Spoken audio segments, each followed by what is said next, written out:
You ready, Tim? Yep. Okay. All right. Push it. What's that? Okay. City Council work session. It's Monday, March 9th, 2026, 4:30 PM. Thomas J. Smith Council Chambers here at Burlington City Hall, 400 Washington Street. We have a few discussion items tonight. The first one would be a legislative update by the department heads led by Chad Burt. So we're going to tag team this a little bit. Some of the other staff members have some slides in here that we want to talk about as well. And so what I wanted to do today, actually, is we talked a little bit at our department head meeting last week. We thought there were enough moving pieces with some of this legislation in this session, 91st session, that we thought it'd be good to try to get some information in front of you, let you know some of our concerns as staff, and to let you see some of the things that keep us up at night.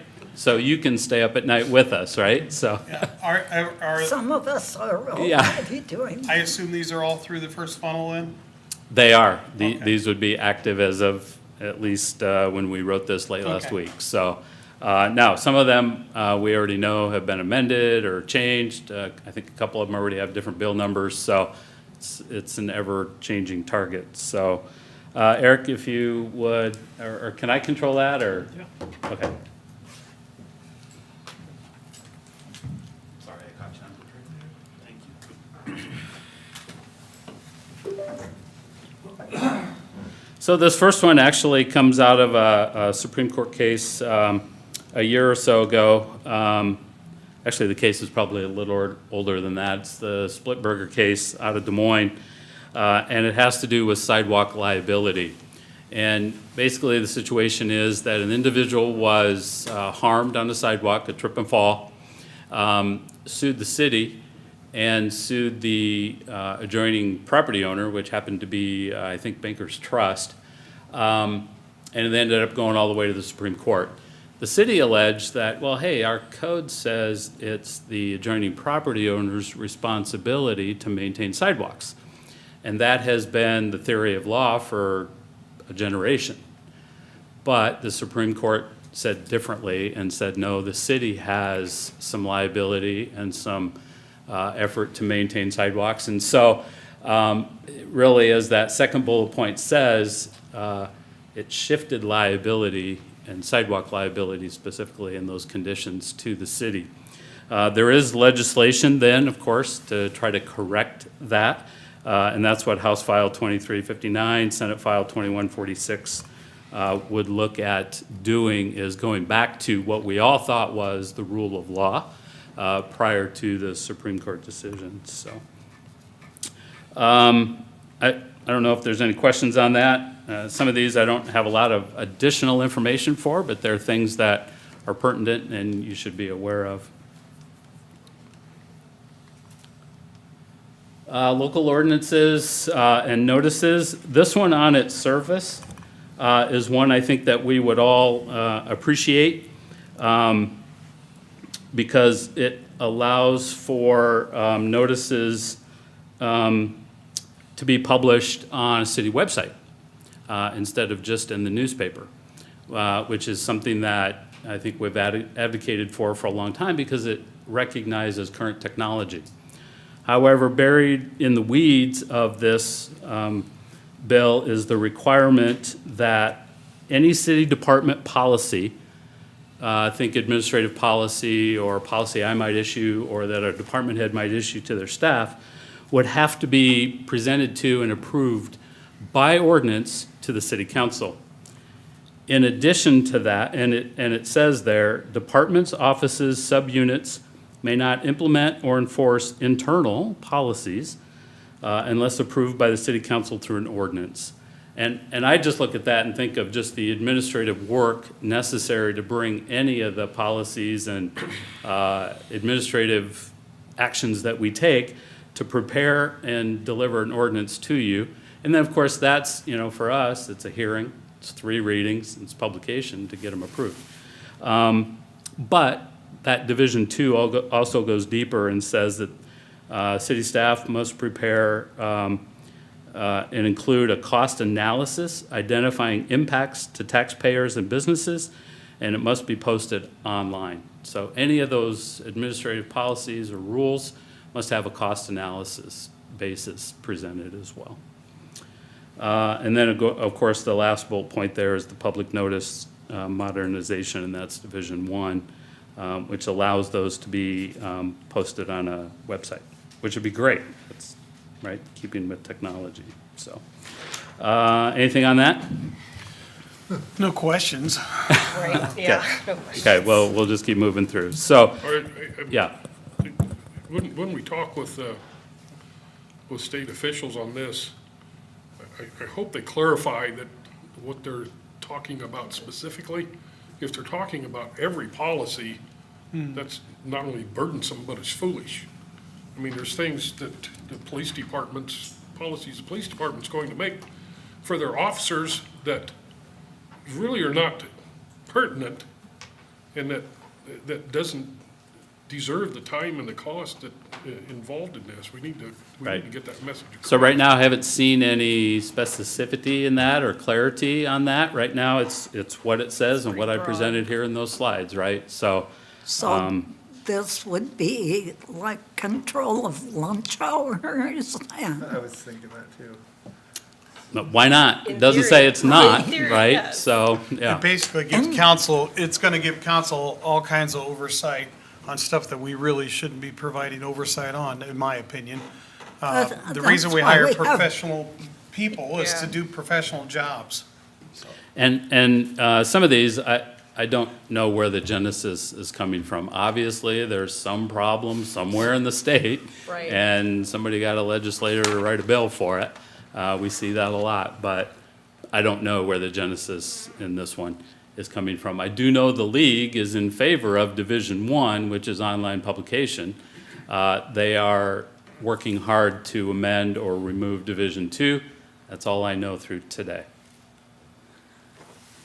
All right, the next couple of them here are going to be the property tax reform bills, and this is now that we're past the first funnel and some of the dust is cleared on somewhere between 1,500 and 2,000 bills submitted this year, and we're past that first funnel. They're starting to focus now on some of these policy and tax and finance bills, but there's still not a lot of congruency between the three bills on property tax reform. We have the governor's bill, we have a Senate version, and we have a House version. We're starting to hear bits and pieces of each one, but right now, there isn't a single bill, so each of these are still moving in their own right through the process. So what I thought I would do is just kind of walk through a couple of the key points of each one. So in the governor's bill, there's a limit on the amount of general fund reserves that a city shall have, and that limit is 10% of budgeted expenditures.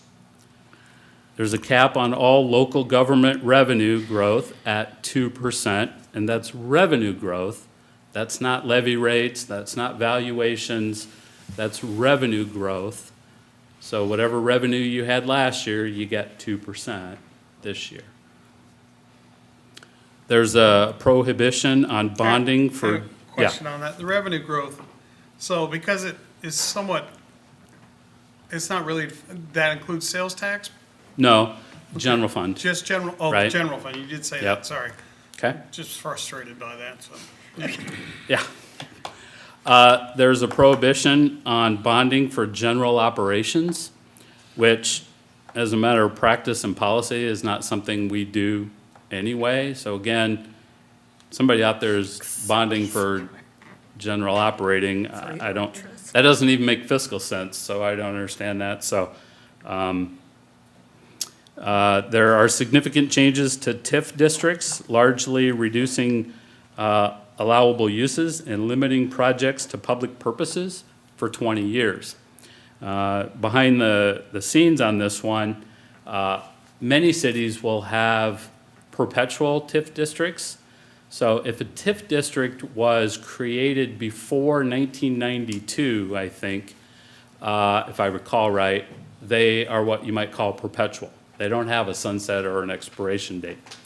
Any urban renewal area that was created after 1992 has a 20-year sunset. The problem with that for slow-growing cities like Burlington is that if we had to take all of our perpetual TIF districts and reestablish that frozen base, let's say today or on July 1, we're growing slow enough that it would take us another decade or more to build up enough increment to be able to meaningfully use it for public improvement projects. Because right now we have a frozen base that's older. Time has been our ally creating that increment that we can use it for infrastructure projects. And we're by no means abusing that system. As a matter of fact, we released about $30 million in TIF last year for this year because we didn't need it, right? We weren't bonding projects in a TIF environment where we needed that. Maybe next year we need to go capture some more. But if we had to reestablish a base, we'll lose that increment and won't have that available for a long time. We're just not growing at that rate. Another element is that tax bill from the governor creates a property tax freeze for Iowans age 65 and older with homes valued at $350,000 or less.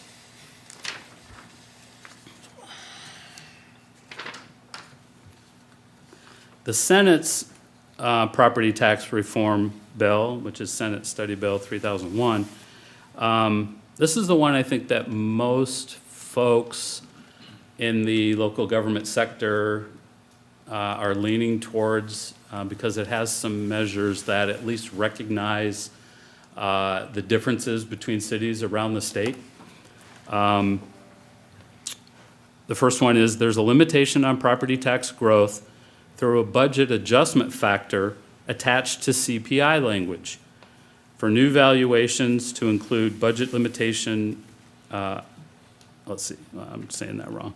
Attached to CPI and language for new valuation to include new construction, right? So it removes new construction to your limitation and says, well, you get to take value for new construction coming on. The other ones don't. It's just 2% cap regardless. There's a removal of the rollbacks for residential, commercial, and industrial classifications.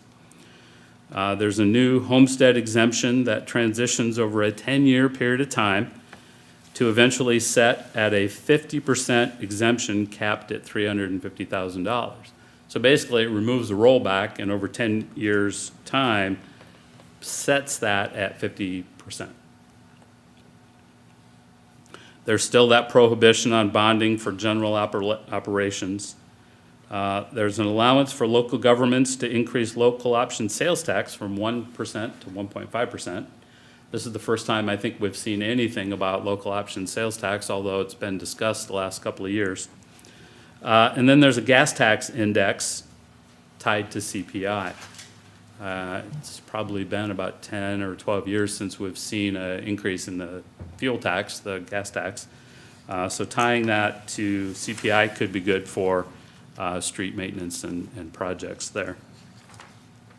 Okay, the House bill caps all local government revenue growth at 2%, but does exclude new valuation connected to new construction, debt service, and school funding. So again, they're recognizing that anything you're doing over here to grow your community, you can take value for that. Everything else is capped at 2%. I don't know if I'm moving through these slides because I have different notes, but sorry about that. Let me catch up. Well, I caught you up a little. oh, okay. So thanks, Eric. You're paying attention. There are new and clear and concise reporting requirements for property taxes. That's that notification letter that everybody got last year that nobody understood, right? This bill, the House bill, tries to clarify that. Here in a minute, I think I have an example we can show that might clarify what that looks like. It's still being worked and has been approved, but they acknowledged the last couple of years of that notification letter that was mailed to everybody was not effective. So they're trying to fix that piece. Then the only other piece in here that I would note is it requires the Council of Governments, that's Southeast Iowa Regional Planning, to provide to provide planning and technical assistance on sharing services between local governments. So that'll be a new requirement coming from regional planning. All right, if that bill goes through. Is this where we are? Okay, I don't remember why I put this one in here. This one, well, okay, this is the House version of the bill that goes to website, internet posting of meetings and agendas and public notices, which is a good thing. House File 2325, Local Government Operations, Social Districts. Amends Iowa law to authorize cities to create social districts or downtown entertainment districts where people can possess and consume alcoholic beverages on public streets, sidewalks, and other public places, subject to rules and regulations as might be set forth by the council through ordinance. This is something that we've been talking with DPI Main Street for a while, trying to kind of figure out and navigate. And actually, I think the sponsor or the floor manager is Taylor Collins on this one, so he's crafted this language. So there you go.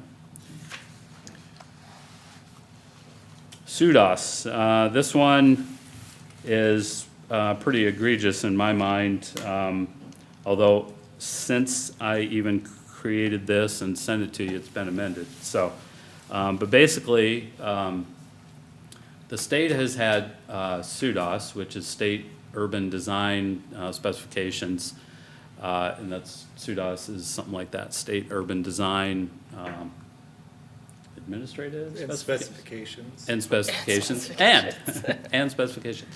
And it's basically an independent body that it sees public works officials, engineers, et cetera, that are on a board that facilitates standards, design standards and specifications for public improvement projects. It's a voluntary process, whether a city would want to adopt those standards or not. Burlington has, pushing 20 years, I think, we've had them, and we use them. This legislation would remove the majority of technical expertise from the board and allow developers and realtors to sit on the board. The early version said that if a city were to adopt anything more stringent than what SUDAS would call out, that the city would be liable for any costs incurred by a developer or other for those improvements above and beyond SUDAS. Now, the egregious part of that is when the development review process and construction is all done, almost all of these public improvement projects are owned by the city. So it's in the city's advantage and best interest to ensure that they meet sound engineering principles, because the taxpayers of a community are going to foot the bill for any repairs, maintenance, and improvements for that infrastructure ad infinitum, right? So to think that somebody less than technical experts would drive these, or that the city would have to pay for anything more stringent, really puts an excess burden on taxpayers of the community should the infrastructure fail over a period of time, shorter period of time. Because in theory, it's less robust infrastructure, right? Nick, do you want to add anything to that? Covered it very well. All right. Chad, I've had a couple examples that might fit here. When the development behind Messiah Lutheran was built, it was a private development. They didn't put in sidewalks. Our ordinance required sidewalks if the streets were going to be public streets and the sidewalks were going to be public sidewalks. When we took that property over, then the city had to go in and we told them we wouldn't take it over until they put the sidewalks in. That's one development. And the other one is Spirit Hollow, and that development out there. They had talked at one time of possibly becoming incorporated into Burlington. But their design on their streets were considerably different than the design that we used in the city. Yeah. So if developers take over, we're gonna see that kind of thing all throughout cities. And that's where it's most presented is, and I get it, right? A developer is trying to build affordable housing. They're trying to build a subdivision that meets all those constraints and criterias, but, you know, they're all about building, 12-foot streets with 4 inches of concrete and then say, by the way, city, please accept this subdivision, and now here it is, it's in the city. But then what's the first thing we do? We start sending fire trucks and garbage trucks and everything else down it. Well, we want it built to our specifications because we know what it's gonna take to send those apparatus down a street. Plus, we make provisions for curb and gutter, stormwater, utilities, all of those things are wrapped into SUDAS. So to do anything less than a board of technical experts, I think does a disservice to our taxpayers. Yeah, and if you read the website, Chad, about SUDAS, it talks about how they wanted to adopt common standards for construction specifications. So, the uniformity and, the standard, if it varies, then you never know what you're bidding on, what you're fixing, Right. So I think it would make a mess of everything. Has the potential to. The next couple of slides, I will invite our library director, Brittany Jacobs, to come forward. I have maybe just one other, Brittany, I'm sorry, I have 2 others here I'm going to cover just real quick. They're not in my slide presentation, but I did want to mention them. They came forward today. House File 2342, a bill for an act providing for the future repeal of tax credits. And there's a whole list of tax credits in here that are proposed to be repealed. Whatever your political leaning on tax credits and incentives and things like that, there were just a couple of that I thought I would highlight. So Division 1 repeals tax credits on a rolling basis over a 5-year period of time, beginning January 1, 2028 through January 1, 2032. The bill repeals the following tax credits that currently have no repeal date. And these may or may impact the city projects, et cetera. The solar energy system tax credit, the renewable energy tax credit, the Endow Iowa tax credit, which that whole tax credit right now is building our community foundations across the state. The historic preservation tax credit, the emergency personnel and tuition textbook tax credits, the public safety officer moving expense tax credit, the homestead tax credit, the elderly and disabled property tax credit or reimbursement. So those are just a couple, and again, in a whole list here. And then the last one, before I let Brittany come up, Senate File 2441, a bill for an act concerning locally imposed hotel motel taxes for tourism development, tourism promotion. The bill strikes the detailed list of permissible expenditures of at least 50% for locally imposed hotel motel taxes and specifies the governing authority of each city or county which levies the hotel motel tax shall spend at least 50% of their revenues on tourism development and tourism promotion in the city, which doesn't sound like a high bar. We're kind of there. The bill requires the city or the county to include a detailed accounting and explanation of the use of the monies for tourism development and promotion, beginning with the annual report on December 21, 27. Did I follow you correctly? So on the one bill, the Senate they're trying to repeal the rollback and would go to, or is it the governor's bill, it goes to the homestead credit? But then in that breath, you're saying they repeal the homestead They're credit. repealing homestead credit. Clear as mud.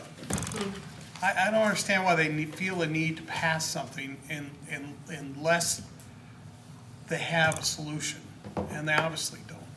And a lot of I'm off times my these are soapbox. competing bills. Yeah. So Anyway, the thoughts and comments expressed here are purely my own. They don't reflect the attitudes and opinions of the city council or the city.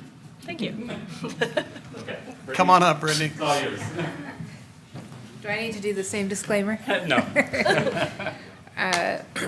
So there are two bills that have survived the first funnel that would impact public libraries. There were 9 prior to the first funnel, so we've done a good job of narrowing it down to 2. This first one, 2324, the state would come in and prohibit what school boards are allowed to do as far as contracts that they enter with public schools.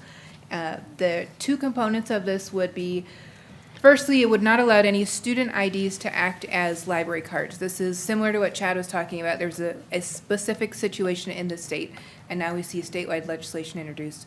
The Des Moines Public Schools, because of chronic underfunding and budget cuts, they eliminated all of their school libraries.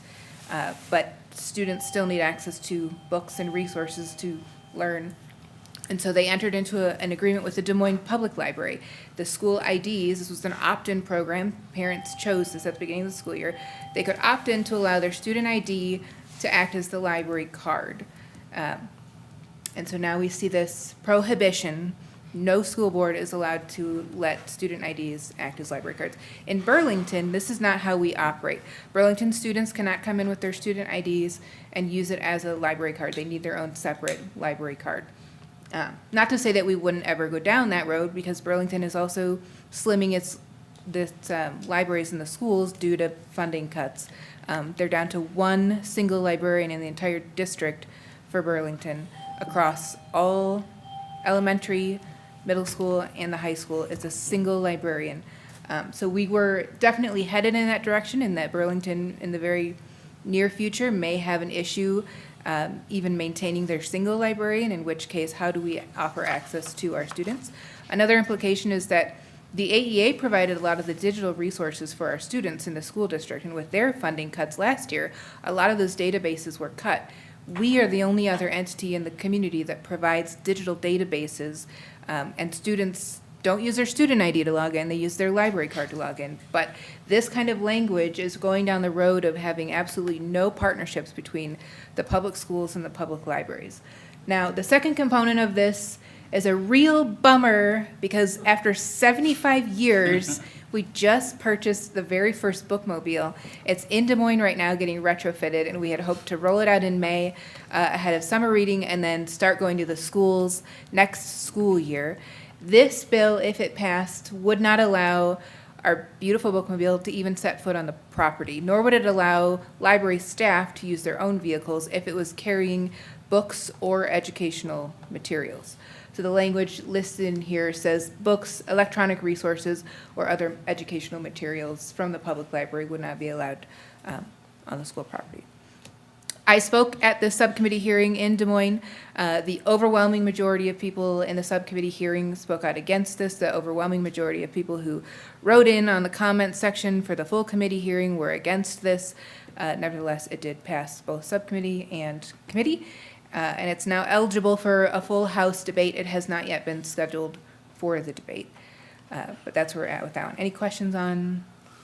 No, but it's so ridiculous, because on one hand, they're telling you, you have to combine services with neighboring communities, and then they tell you, you can't do that with libraries.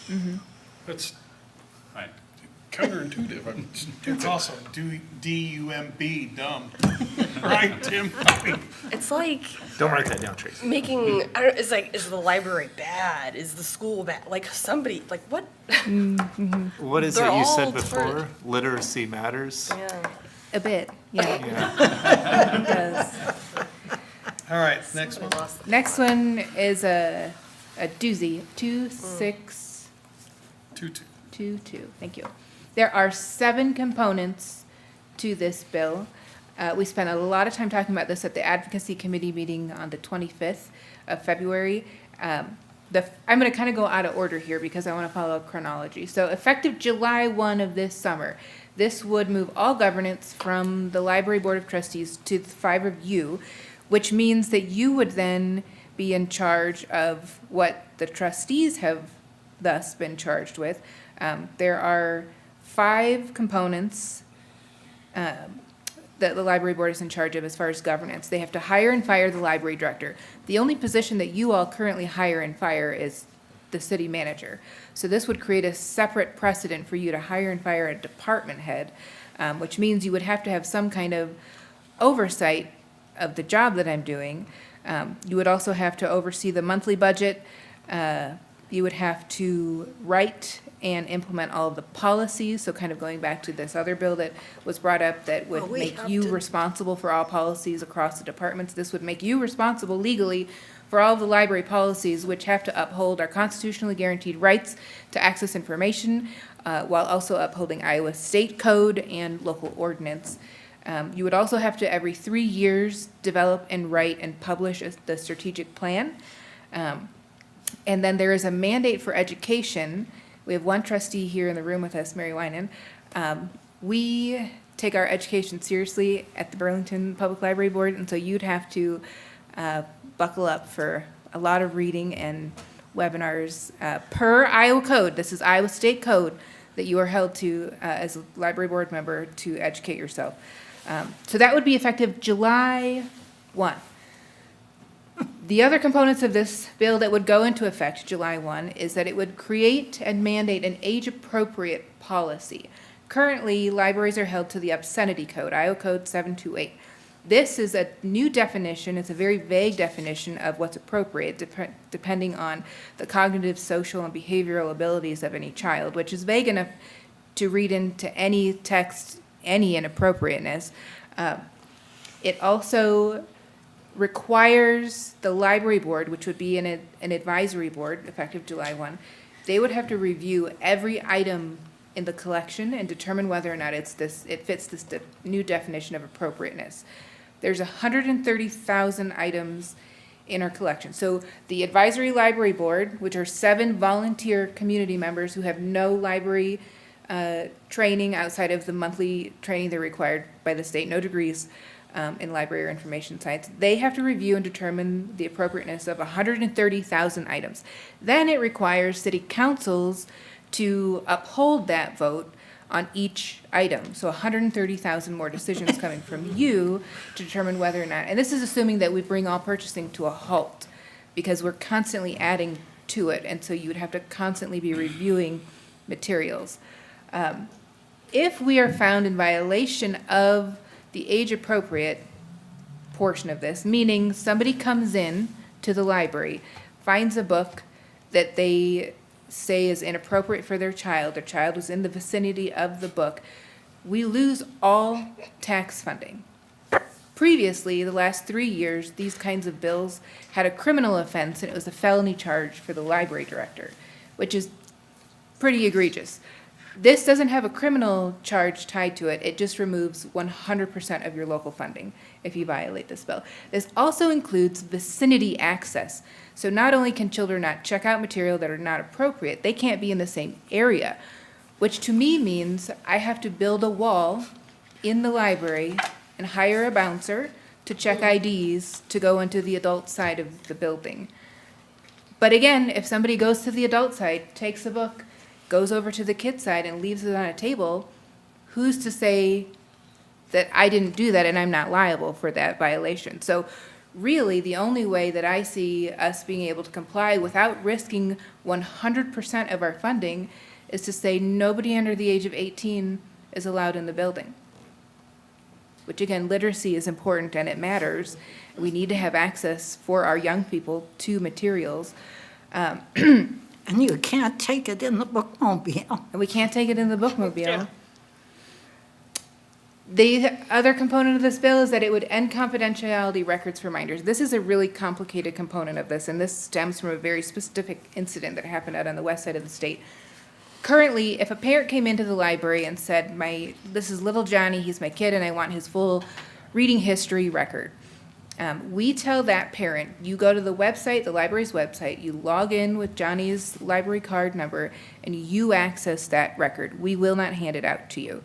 If you came in, Annie, and said, I want my full reading history record, we will tell you to go to the front end of the website and log in with your library card number. You access your record. We don't hand it out. The only time I will hand out anybody's record is if a warrant is presented to me from a police officer. This is our way that we maintain and protect your privacy.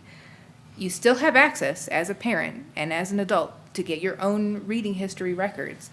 This bill would make it so that anybody who came and gave verbal confirmation that they were the parent or the guardian of someone, we would have to give out the reading record.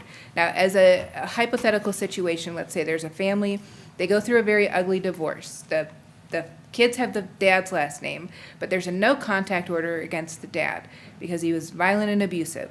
If he comes in and says, these are my 3 kids' names, they match the same last name as me, I'm their dad, I want their full reading history records, how are we to know there's a no contact order? How are we to know anybody is anybody unless you're walking around with somebody's birth certificate? It creates an incredible gray area that we really have no right in navigating this. We have a process in place. There is not a problem with accessing records. So this bill is proposing solutions for problems that do not exist. The other component of this is that it would remove all language that references the American Library Association or the Iowa Library Association in our standards and accreditation, which is the regulatory document that we're held to on a state level.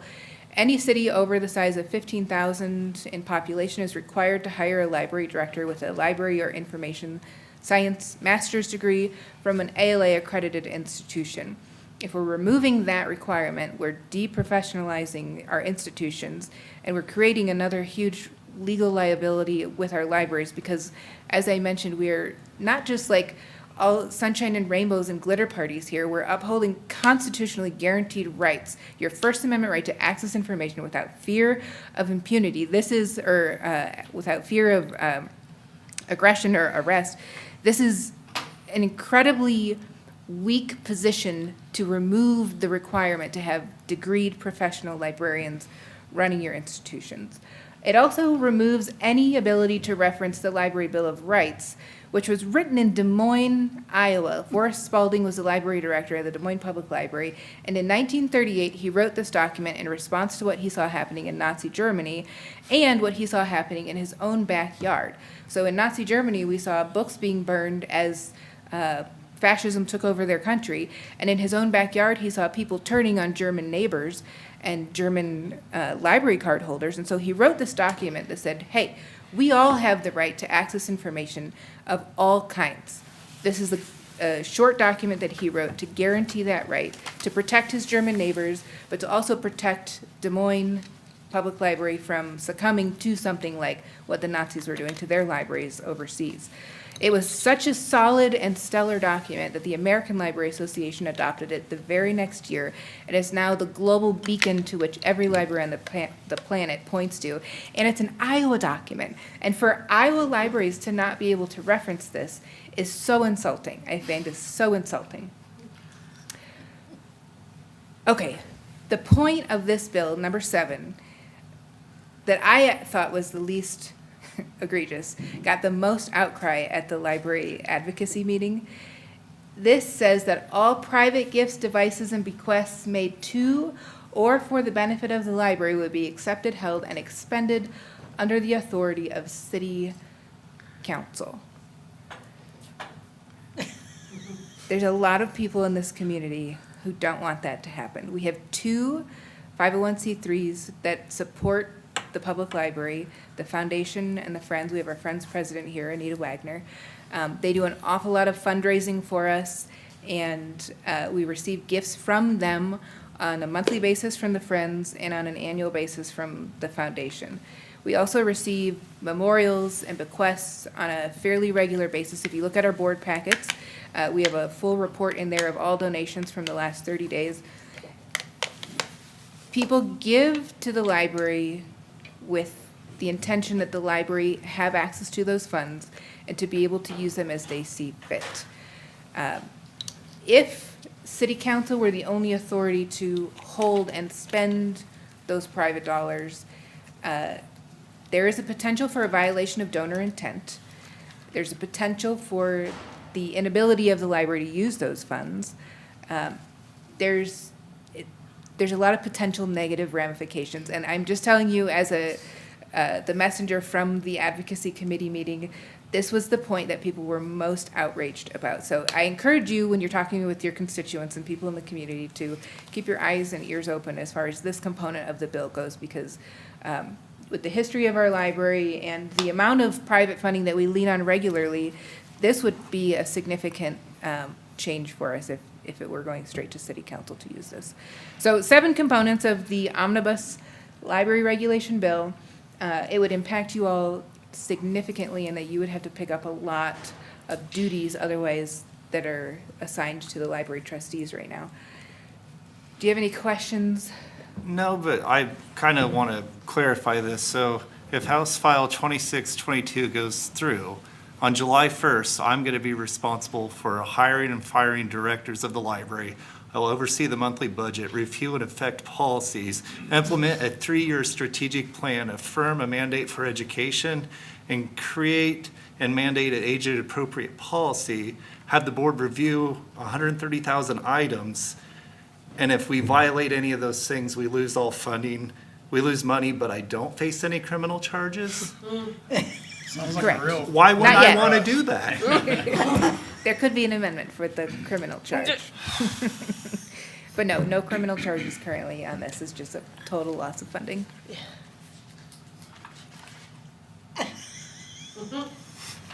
I need a So drink. when- I don't agree with, Take turns, people. well, I don't agree with a lot of this. We just have, if it happens, we have to make it workable. Right. We would still depend on the library board, like we do all the other commissions and boards within the city, and would rely heavily on them for advice.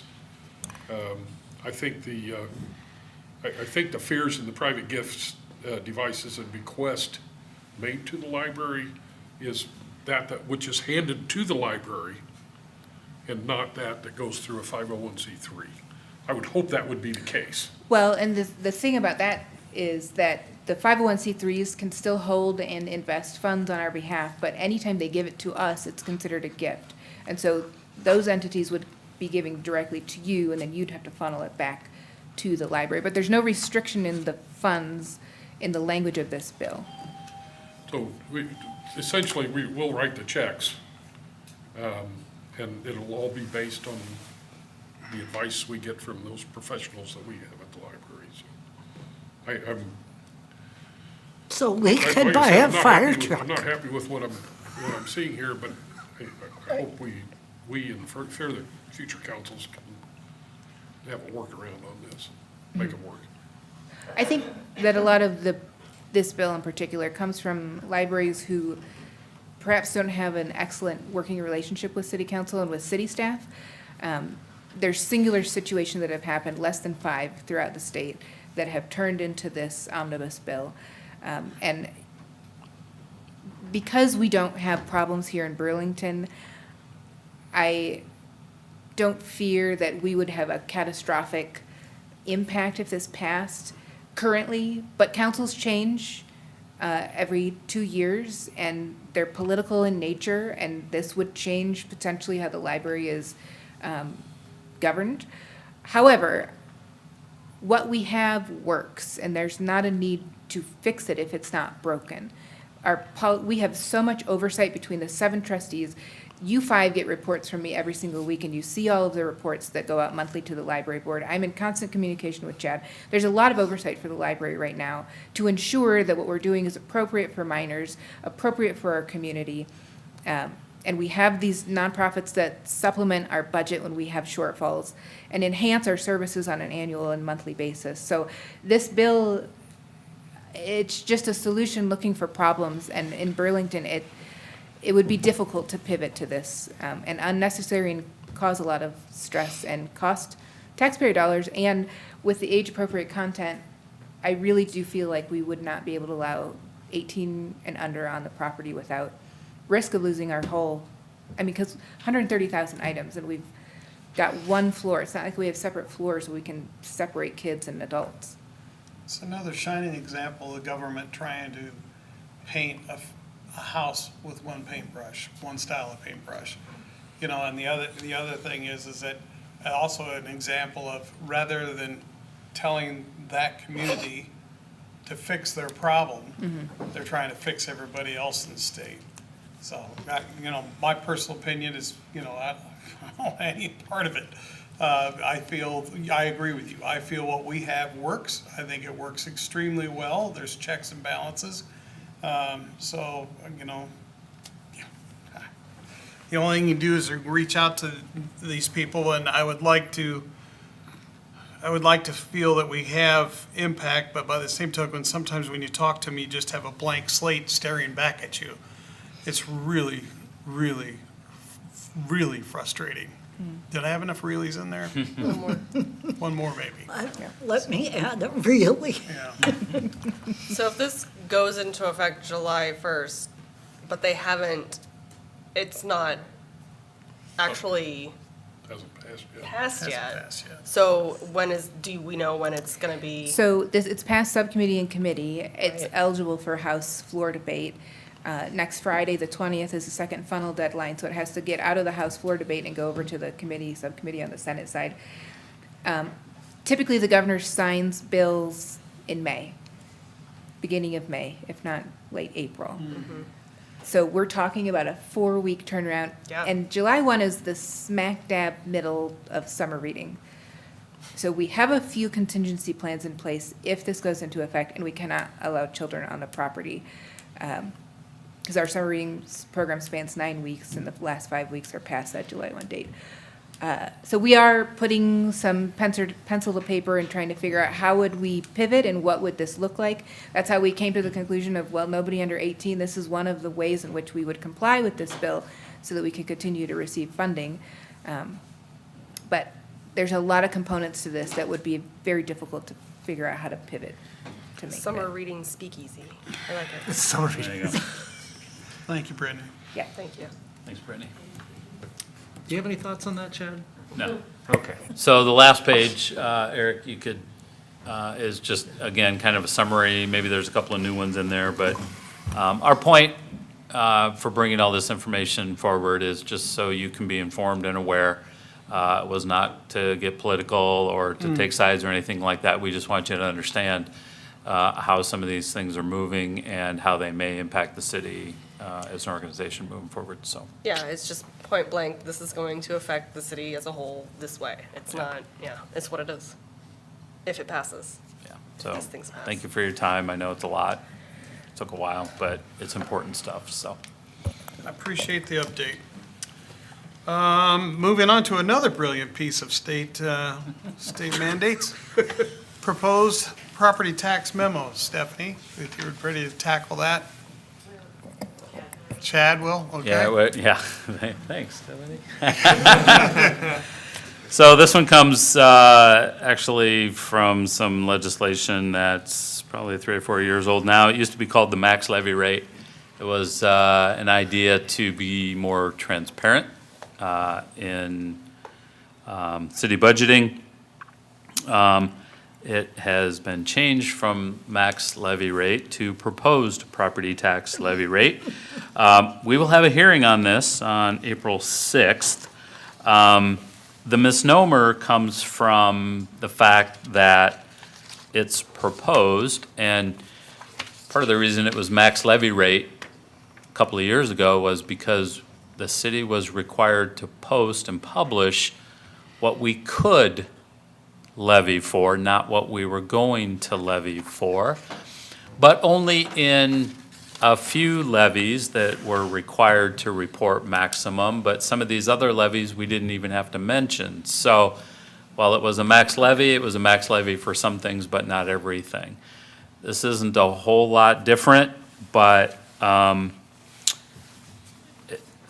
we still have to do a proposed, so that'll be ahead of the actual and real budget hearing. What will happen on April 6th is that, just like tonight, you'll have to have a public hearing, you'll have a meeting, a special meeting. You'll have to open it. It's a public hearing on the proposed, so you'll have this information. Stephanie will present it. You'll take public comment. Then you close the public hearing, and then you actually have to recess, leave the room, come back, is best practice advice from our attorneys, and then have the regular council meeting that night. They cannot be combined, nor can you set your regular budget hearing until you've had this proposed action. So that's some of the mechanics behind it. Again, Stephanie did a nice job kind of writing this out. Eric, do we have the?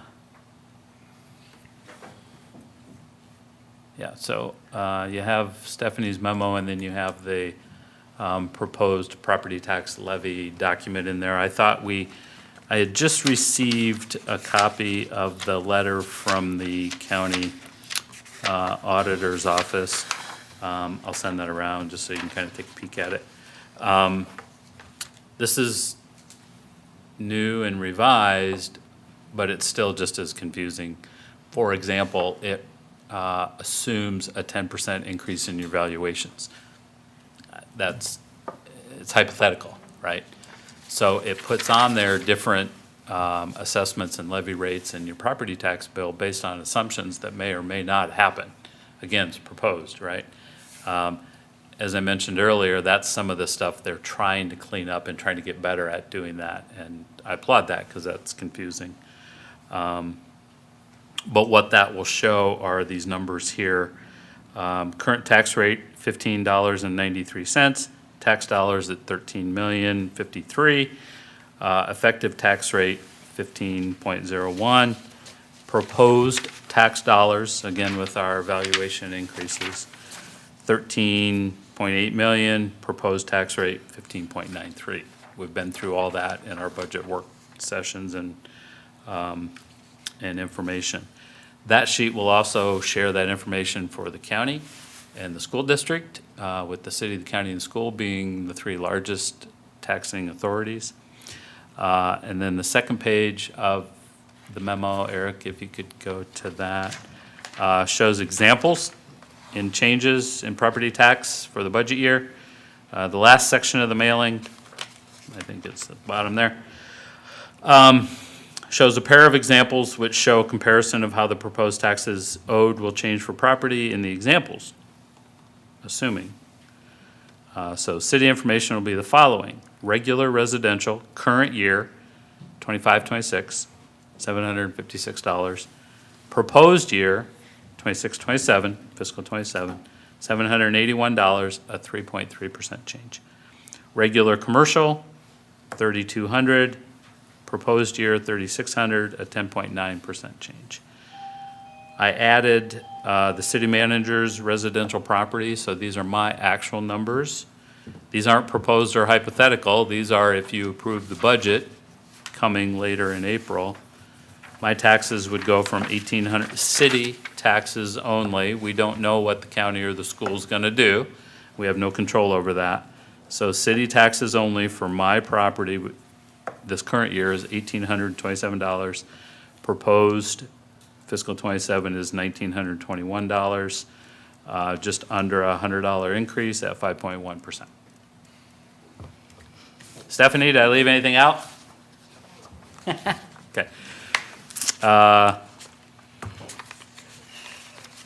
The reason, so we have to give a reason. I think this is interesting, and I'm gonna ding on some of my counterparts, but you have to give a reason for the tax increases or the changes in tax. Reasons: proposed property tax exceeds the current property tax. Cost increases on property and liability insurance, commodities, wages, and benefits. Okay. You don't have a lot of space to include all this stuff. By contrast, the county, I suspect they're going to put, and I'm calling them out, I get it. Reasons: proposed property taxes exceed the current property tax, inflation. So, there you go. I don't know if that was on. Yeah, any questions on that? We wanted to get this information to you ahead of time so you can kind of read through it and absorb it. This hearing is coming April 6th. Questions?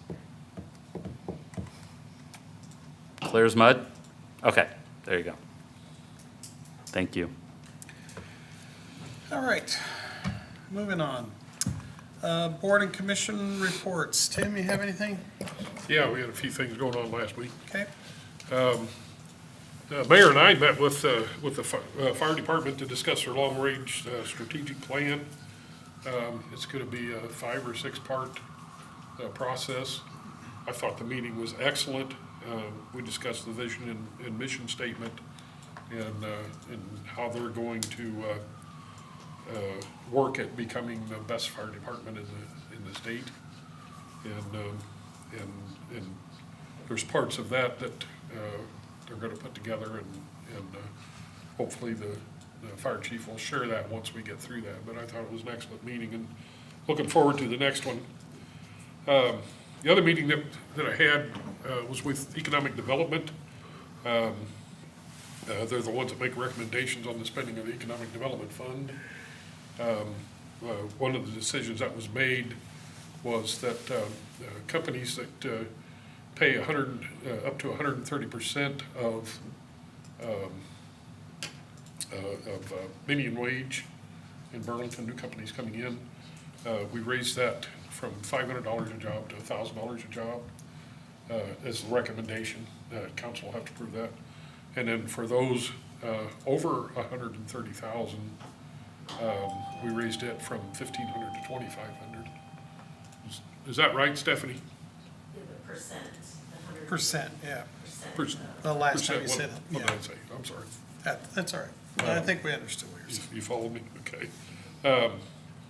And then we kind of run out of time, and we're going to go through the information on qualifications and that sort of thing and come back to you. I did let them know that council decided not to fund the $15,000 contribution this year, and they were advised through Stephanie that there's should we have a need for funding greater than the $230,000 that we have in the bank at this point, that there's $500,000 in the reserve in the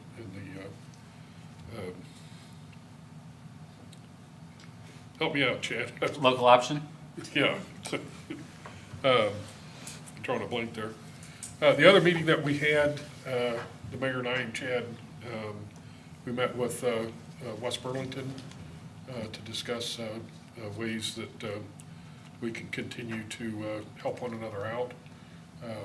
I had to leave early, and I'll let the mayor, when it gets to his time, to go beyond where we were at. But while I was there, where we were going through everything that we've done so far, and it's pretty significant, actually.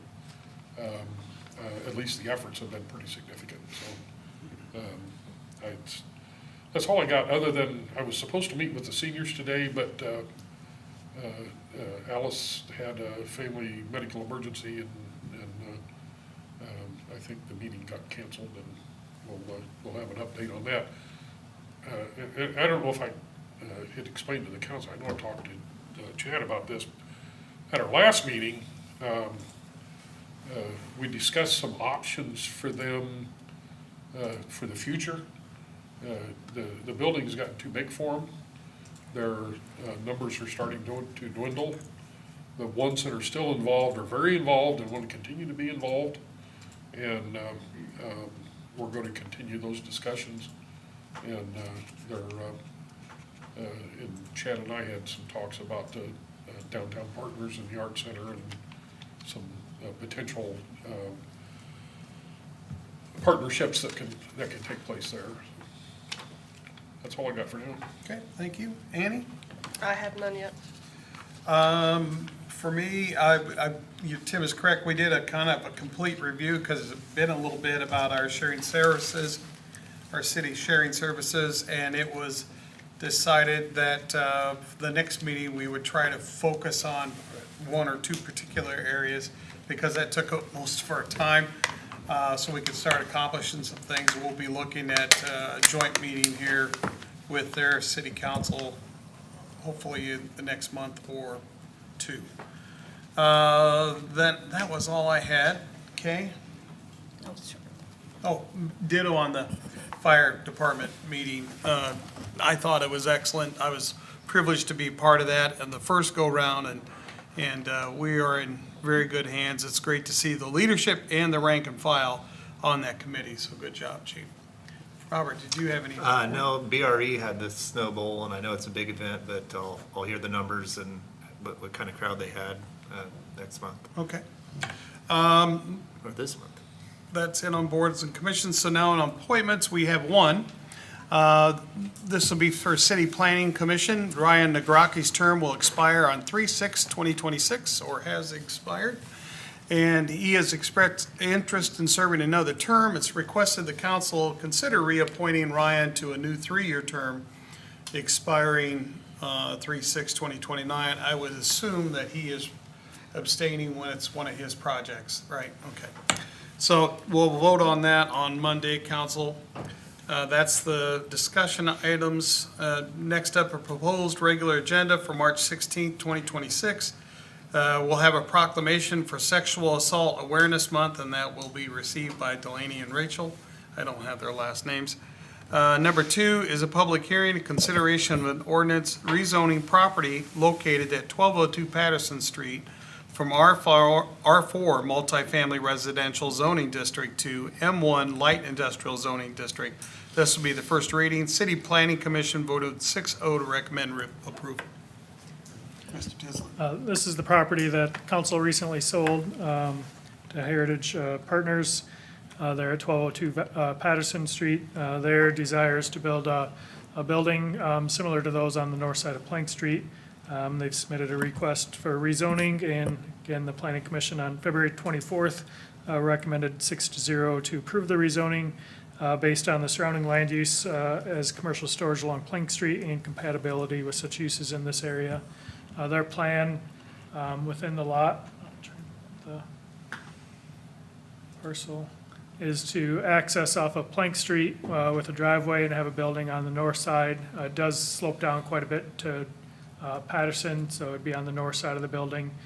They were open to, if there's concerns about the homes on the backside, of some landscape buffer along the back of side of the building, but the access would be on Plank Street there. Okay. Council, any thoughts or concerns? The properties to the north is commercial, isn't it?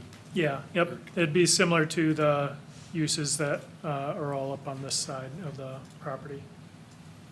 Those have historically been zone M1 light industrial, so this request is to go from R4 multifamily residential to M1 light industrial zoning district.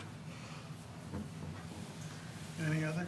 I drove through the neighborhood more than once, and I would really be interested in knowing how the homeowners feel about this. It's pretty woodsy and overgrown right now, and I'm not sure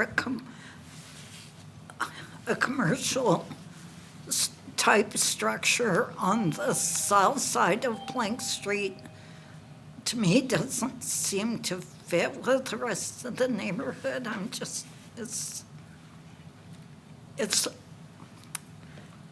I don't like to use the word weird, but it's a weird neighborhood.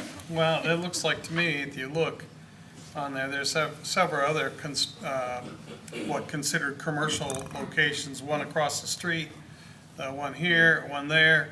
I'm just pointing out, sorry, council, on my screen. So, you know, I've driven through there as well, and I really don't, but we'll vote on it. I really don't have an issue with it, but. You'll have a public hearing on it, Eric. Were there Public hearing, comments right. at the P and Z meeting? No, we send out notice to everyone within 200 feet Okay. for the planning commission and for the council meeting. We did have one of the neighbors to the west previously bid on the lot, and we told them it was a buildable lot. We've had interest in it. They just wanted to combine it with their property. At the time, I think they resided 1109 and then have a rental. And then there's another lot in between them, but they didn't want to develop it. That was the only comment we had. That was a few months before the remember actual that one. hearing. There's a lot of broken concrete and rubble type stuff on the hillside to the east where Patterson curves around into Plank Street. It's kind of messy. And I know the purchaser, the one that purchased the lot from the city, wants to clean that lot up a little bit as well. But again, having access along Plank with the building on the north side of the lot and then potential for some screening to the south of it. Any other thoughts or concerns? Number 3, public hearing, consideration of ordinance vacating and selling a portion of Court Street right-of-way located east of North Main Street, Burlington, Iowa. This will be the first reading, and City Planning Commission also voted 6-0 to recommend approval on this. So this is vacating a portion of Court Street that was not vacated 30 years ago when the other portions were. So it's in front of 113 Court Street here, this portion of right-of-way. It's a little easier to see on the GIS as well.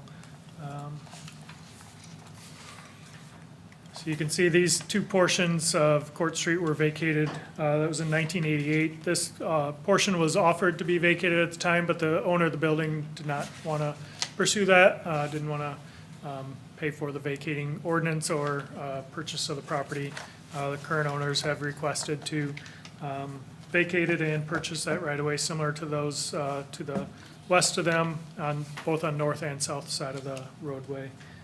It would just attach this about 24-foot area of land to their property to the south.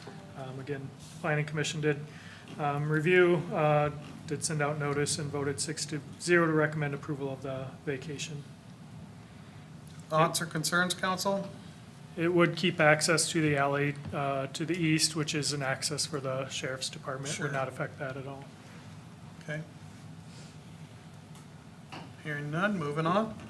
Number 4, be a public hearing, which is a consideration of an ordinance amending various sections of Chapter 163 Environmental Nuisance of the City of Burlington Municipal Code. This will be the first reading.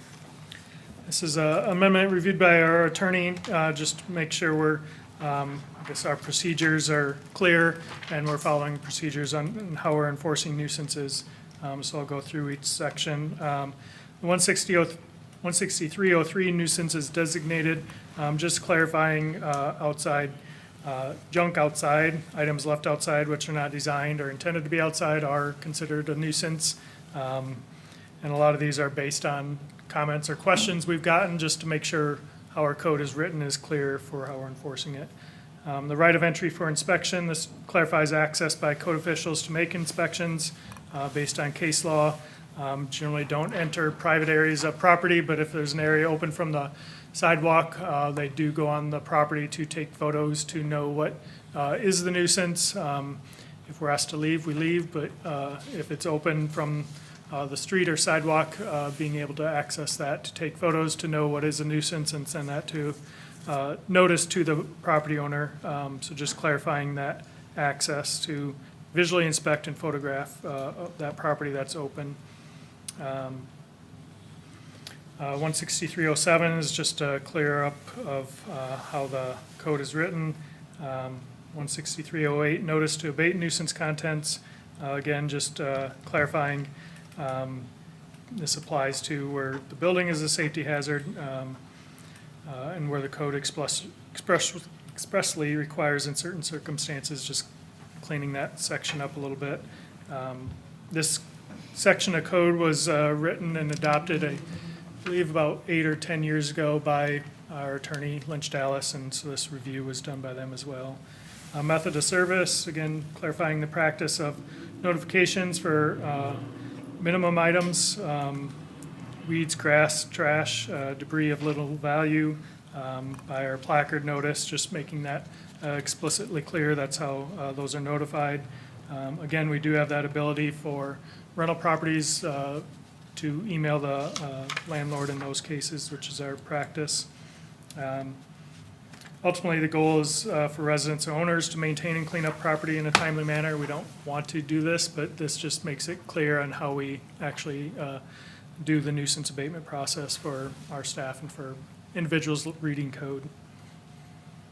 No changes in how we're doing it. It's just making it expressly clear in code of how we are doing the nuisance abatement process. Any thoughts or concerns, council? Any of the proposed changes? We'll vote on that. Or have a read and vote on. I talked you into closing those blinds. Oh, were you getting blasted, Tim? Sorry.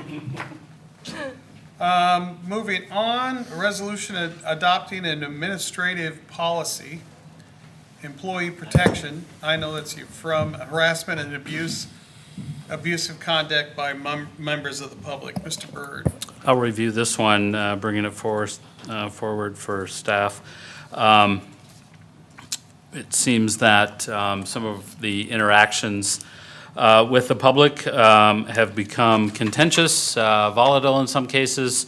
And so we want to bring forward a policy that kind of outlines or defines the relationship between staff, council members, and members of the public through an administrative policy. So the administrative, I'll just read through some of the scope and applicability. The administrative policy establishes a framework for addressing abusive, threatening behavior towards city employees while preserving appropriate access to municipal services. Applies to all city employees, elected officials, interns, and volunteers. Covers all city facilities, work sites, vehicles, service counters, and official communication channels, including electronic communication, emails, phone systems, and voicemail, and applies to both in-person, electronic, telephone interactions with members of the public. Prohibited conduct. Examples of unacceptable behavior include verbal abuse, such as yelling, profanity directed at staff, or demeaning remarks, harassment or intimidation through repeated hostile communication, threats of physical harm, retaliation, or property damage, discriminatory or derogatory language directed at employees, obstructive conduct at service counters or refusal to leave when directed, harassing or threatening phone calls. Appropriate employee response procedures. The policy provides clear steps for employees to follow. Provide a calm verbal boundary and request respectful communication. Issue warning if inappropriate conduct continues. Terminate the interaction if behavior persists. Notify supervisors and document the incident. Request assistance from supervisors, security, or law enforcement when safety concerns arise. And we have seen a lot of these situations, not just here at City Hall, but other departments as well. And I feel it's important to have kind of an outline of what's expected in these types of interactions. This policy would also include proper notification on a desk or a door or an entrance to an office or a conference room or something like that, so that there's ample notification and warning. But then the procedures that I mentioned are ones that I would fully expect our staff to utilize at their discretion, and that I would support. So we're asking for council review in support of such policy as well. And I would say it's disheartening that we have to get to this point, but probably in the last year or so, we've seen a rise, an increase in these types of interactions and behaviors. That's sad. It is sad, but I don't know about you, but it's been more than just the last year for me. But council thoughts or concerns? No concerns. Okay.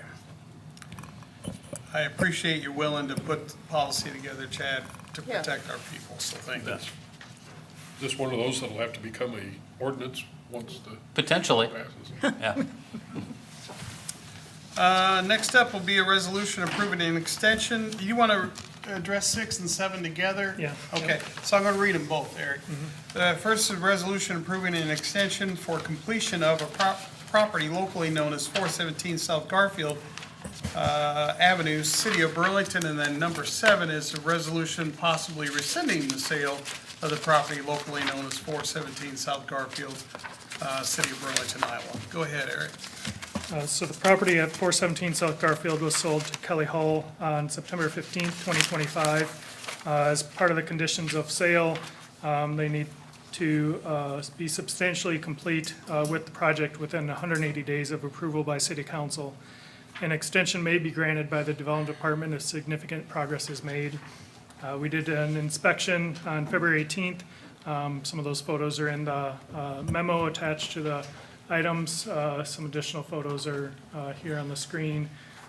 Based on the conditions of the home as it was currently on that date, it did not appear that significant progress had been made. There has been progress, there has been some work done on the home, but based on past practice of what is to be done for significant progress, it did not appear to be met from a staff standpoint. So that's why we requested this to come to city council. If staff isn't able to approve the request, then it would come to city council regardless. So a couple of the items, the electric service, the water heater, furnace, all the piping to the furnace is rusted out, not connected, not complete. A lot of the drain lines or vent pipes are not complete. This is the current condition of the kitchen. The plumbing that was completed in the kitchen is shown here in the top left, the 2 water lines and then the vent running to the back porch that may or may not be removed at this point based on its condition, in which case the vent may need to be changed as well. This is the stairs at that time had been removed. They weren't compliant. This is the current bathroom, leaking bathtub, no sink in the bathroom. And then some of the finished work on the drywall was not of an acceptable standard or workmanship manner completion. You can see the mud and tape joints, some other areas where they put in drywall and hadn't done mudding or taping to date. So did pass along to the purchaser that this would come to council. There is more details in the memo as far as items complete and then items that need to be completed or remaining to be completed. And then as far as extension request, what we look for, what our code inspectors look for primarily electrical, plumbing, mechanical, gas lines, and exterior are the key factors we look at for granting an administrative extension, and then what the conditions of 417 South Garfield are based on those conditions. So with that in the packet are 2 resolutions, the first being a resolution approving an extension. This does state for 180 days. And then the second resolution is a resolution rescinding sale. So essentially, council would approve one and deny the other based on how you see moving forward with the project. A couple of the notes on that, did just receive a letter from Alliant. I just got before coming up here. Records indicate that the owner of the property at the service address, the utilities are planned to be disconnected on March 11th. I just don't know why, other than assume non-payment, so this will be forwarded on to the purchaser. Like I said, just got that before coming up here. And also, we have had a few emails from Elite Electric that did install the electrical service. They reached out about supposed past non-payment for work done and had inquired when the council meeting is, so I'd anticipate they may be here on Monday as well, so just relay that on. Eric, what was the purchase price on that? 12,000. Yeah. It was $12,000. Did she make good on that? Yeah, if they don't pay within 30 days, then it would come to council for rescinding immediately. Yeah. Okay. We have had some cases in the past where we have had payment and some work done and rescinded sale. And we've had some that have had extensions based on, I guess, their work that they have done. This one, I guess, has a pretty extensive outline on progress, and certainly if there's any questions, we'd be happy to answer. I would say a couple of key items here. We give 60 days to start work and pull the building permits. They got their building permit on day 61 or 62. Some of the permits, the plumbing permit was just issued in February, so some of those delays in work being done is based on their time frame to start. I mean, we have contractors that start immediately and are done with the entire project within 3 or 4 months. We have some that make significant progress in that first 6 months and then take another few months to complete it. I would say that's the majority of them, is they make significant progress in the first 6 months, meeting the standards of an administrative extension, and then wrap it up within 3 or 4 months after that. This one just hasn't hit those key factors. Are we allowed to ask if there's any other properties that she's purchased that she's successfully completed or is not completed as well? Nothing she's bought from us. Okay. Nothing with the city. Okay. And I think just staff perspective is that we've seen slow progress, if any progress. As Eric noted, just even pulling the permits has taken, in this case, 5 months to even pull some of the permits. We just don't feel that we can consider an extension when there's just a laundry list of items that have not been done. Substantial progress has not proceeded over the course of the winter or since ownership. We don't have faith that's going to happen in any extension of time. So Eric's prepared this information. If you need additional information before next week, just let us know. I did send an email notice, which we corresponded that way quite a bit, so back and forth on if they want staff to do another progress inspection to be able to update council if there's been any progress since that February 18th inspection by staff, to let us know, and we'd be happy to walk through to be able to give that to council. Haven't received any response on that as of yet. So. Seems like a couple of those pictures, it looks like it took 1 step forward and 2 steps back. Yeah, fortunately, some of the work that's been done, it has to be redone. They painted some of the house, they didn't scrape it before they painted it, so there's some peeling paint, some overspray that they looked like they had started some of the trim paint. The back parking requires 2 paved parking spaces. They put down some asphalt sealant over top of dirt. That doesn't meet any standard, would have to be, so that's not a hard surface. Can't do that? The back porch either has to be designed to meet code or removed. There's a 6-inch concrete block as pier footings, and then not being constructed correctly. Bottom sill plates are rotting out. The kitchen has not made much progress besides the plumbing at that time. Some of the flooring, the hallway flooring, I know this is sideways, is not level. It needs to be adjusted quite a bit, but the finished work does not meet any standard that we would accept, so Is there any room in the house that's finished at all? not to standard. No. Okay. But again, this is from February 18th. We haven't been asked back. We've inquired to do an inspection before next council meeting if they want us to be able to provide updates, but we haven't gotten response on that yet. In that upper right-hand picture, That's the drywall work she's done, or they had done. is that over a lump, or is that, Assume that's a joint, but it has to be sanded, refinished. okay. Okay. Any other thoughts or concerns, council? As Eric stated, and Chad too, if you need more information, please contact Eric and he can give you that info, and we'll discuss that on Monday. Number 8, resolution approving the final plat of the CES subdivision. So this is a 2-lot subdivision off of Valley Street, just across from Palo School project, here at 1122 Valley Street. Previously was 2 lots. They combined a number of years ago, looking to re-subdivide. Not exactly how it was previously, because they have to meet current setbacks, so it'd be off-center a little bit, but 2 buildable lots, just creating existing lot for 1122 and then a separate lot to the west. Okay. Any thoughts or concerns, council?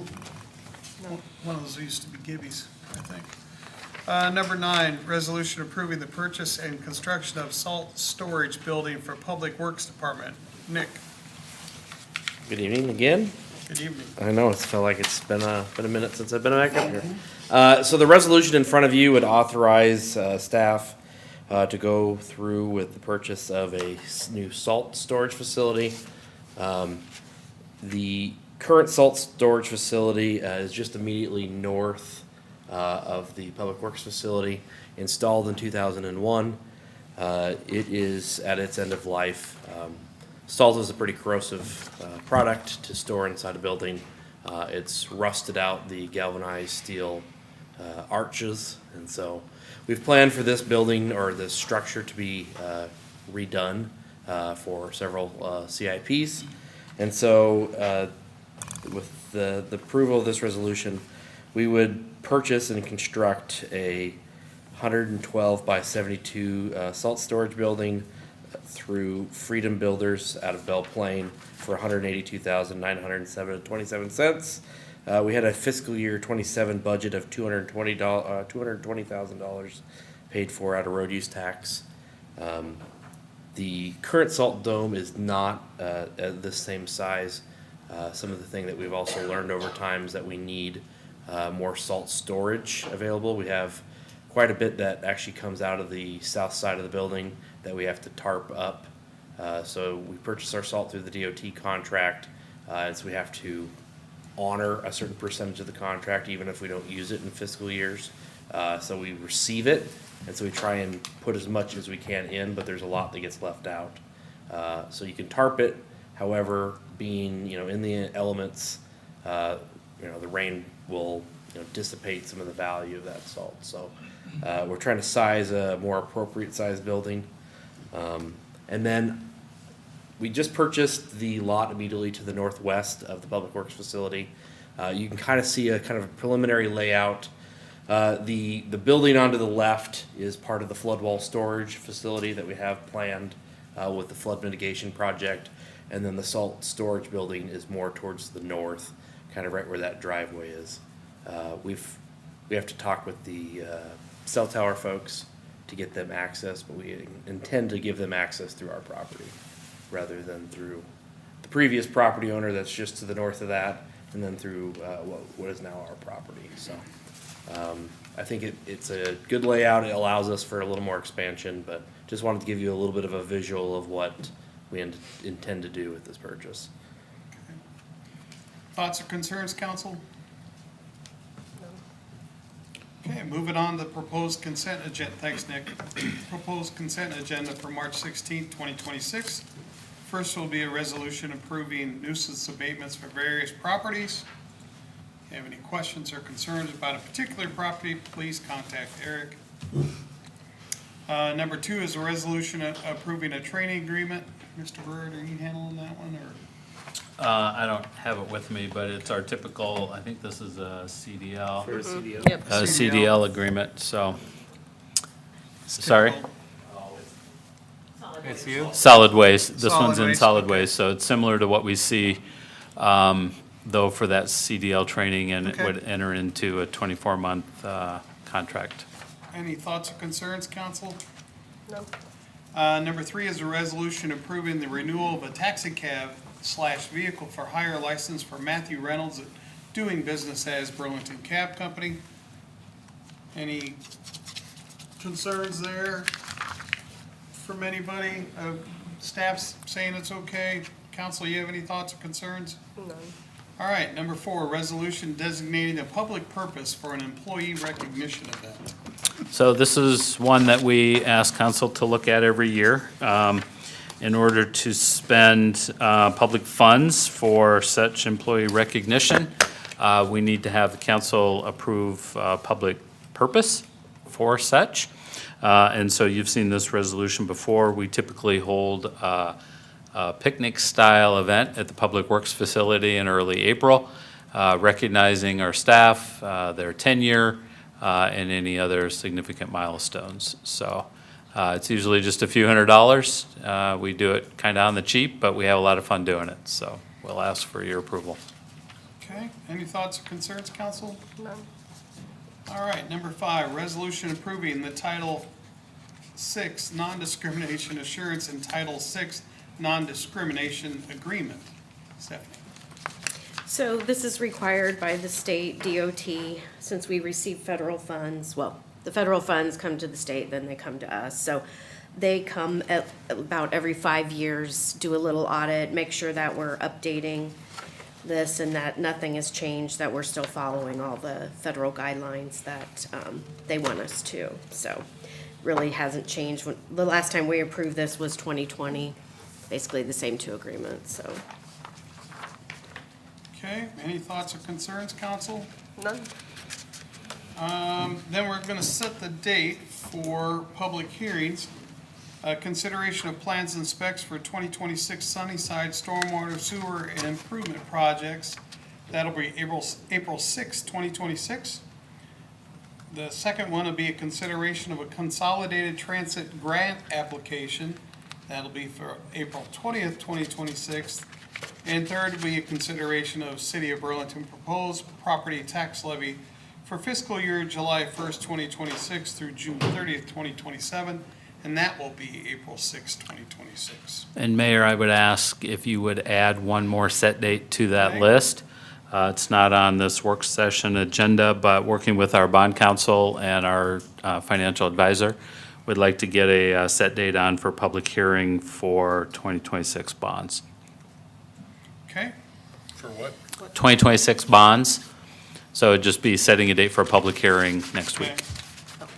We're all right with adding that, council? Yes. Yeah. Okay, and future discussion items would be the vet ride transit program, and that will feature Jocelyn Gonzalez Williams of the Self-Reliance Group, and that'll be March 30th. That's the end of the work session agenda. We'll go around the room and get council or department heads. Eric, you got anything else? Just for a development? reminder, Shamrock Shuffle's coming up this Saturday. Still can sign up to and including race day. Should be a good time, hopefully not too bad of weather. We've had some cold weather in the past, but doesn't look too bad this year. Also want to just update the pool survey will be open through March 20th. That's on our website, so if you haven't yet, or you know anyone that still wants to give their input through the pool survey, that's open through March 20th. Did present to Rotary today just to talk through some of the process. Showed kind of what our existing pool is, what an all-in concept is. That's kind of an unreasonable concept of $12 million. But just that's what JEO presented. If you want everything, this is what it is, this is what it costs. That's not where we're at, not what we're gonna have, but we want to get through that public input process over the next month and get down to something that the community wants, that the city can afford to be able to try and move that forward. So we are looking at Parks Advisory meetings, some stakeholder input meetings, council update, and then hopefully public input, open house in April at the library. Don't have those dates set yet, but there'll be a lot of opportunity to still give that input and get towards something that the community can support and what meets the needs of the community. We know this isn't quite what it is, but just wanted to show kind of where we're at in the process and talk through that, and then just let council know. We're working through that process, and hopefully in April timeframe, we'll have an open house and be able to narrow it down to something that is more feasible and talk through what the next steps are after that. Okay. Ken, anything from Waterworks? I know he was getting ready for us. He's limbering up.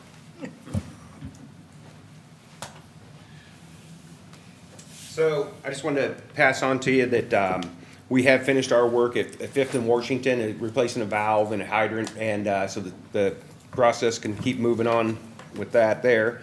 Reworked any other valves that was in the street there.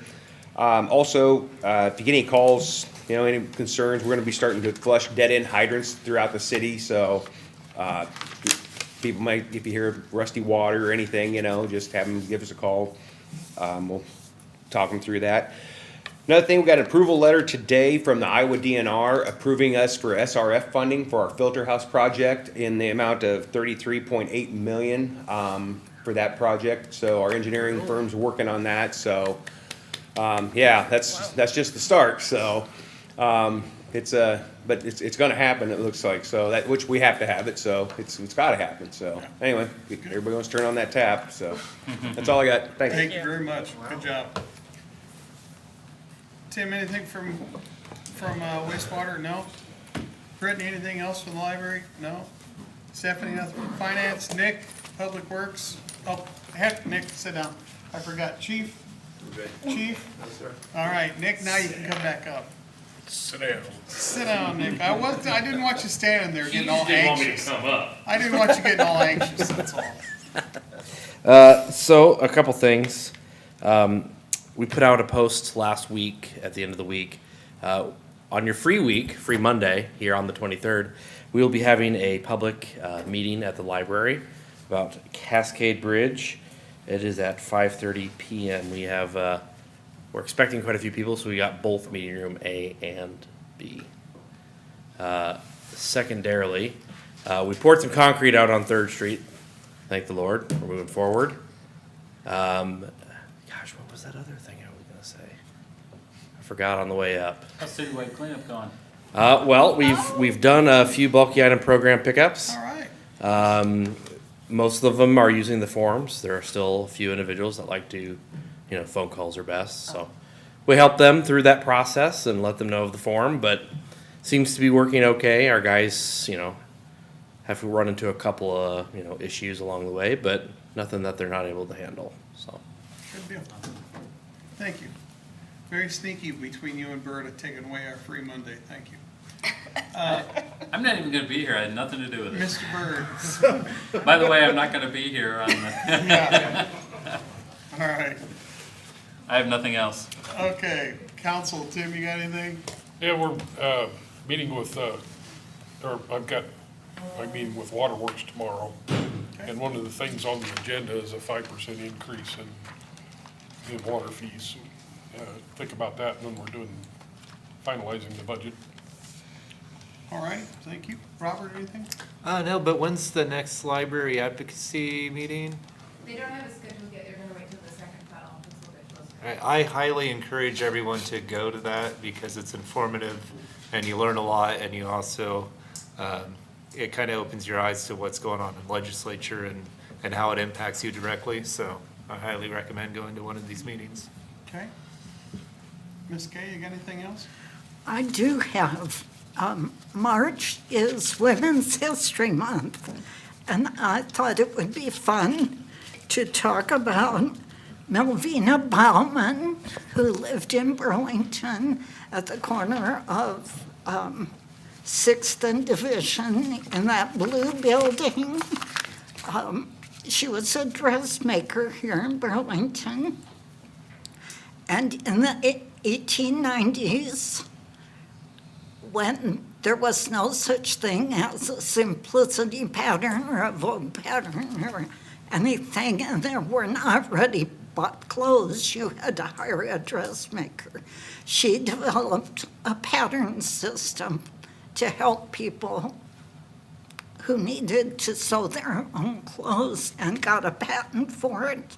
And her system was shown at the Columbian Exhibition in Chicago in 1893. And I thought, that's a good thing for Burlingtonians to know in Women's History Month. Thank you for that. Thank you. Mayor Pro Tem, anything? Unfortunately, no, I don't have anything. Council talk is Wednesday, and on the schedule is Tim and Robert. If you guys can make it. If you can't make it, please let me know, and we'll figure out what to do. And I don't have